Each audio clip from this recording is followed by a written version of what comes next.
Leafy trees cast shadows on the people coming and going from the downtown San Diego Social Security office.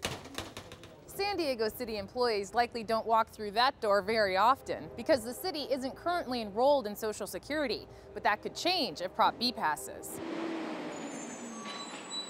In the 1980s, San Diego was allowed to opt out of Social Security because it promised workers a pension and retiree health care.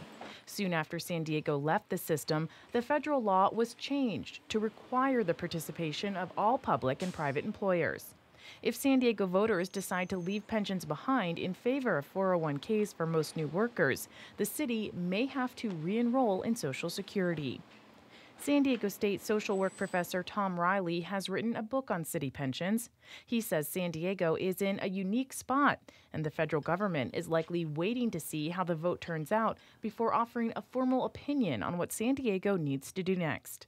It does have pretty significant implications nationally. I don't know of any place in the United States, public or private employee, where they only offer 401k.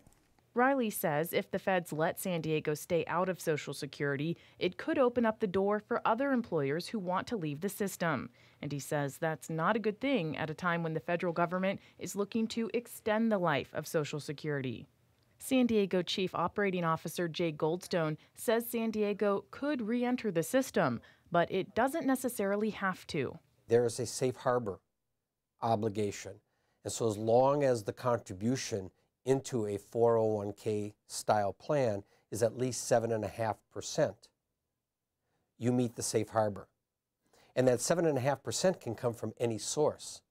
So even if the city were to contribute, for an example, 4%, and the employee matches 4%, you would meet the safe harbor and not be forced back into Social Security.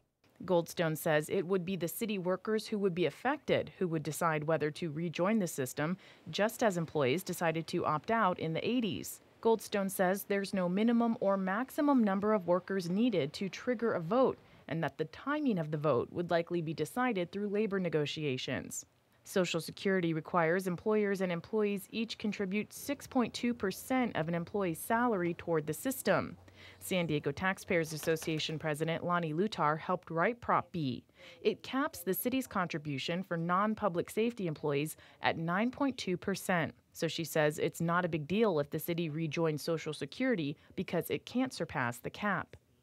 From our perspective, it doesn't matter to us one way or another whether the city decides to re-enroll or not, because it has no negative impact to taxpayers. But Municipal Employees Association General Manager Michael Zuquette says it is a big deal. He says city workers originally opted out of Social Security because the deal they were offered was so much better.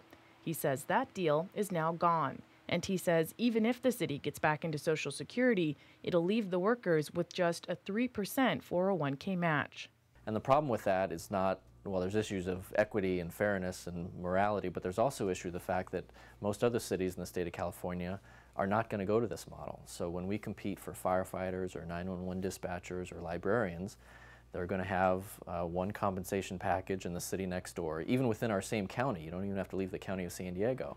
Zuquette says that could lead to the city becoming a training ground for certain professions when the economy begins to improve.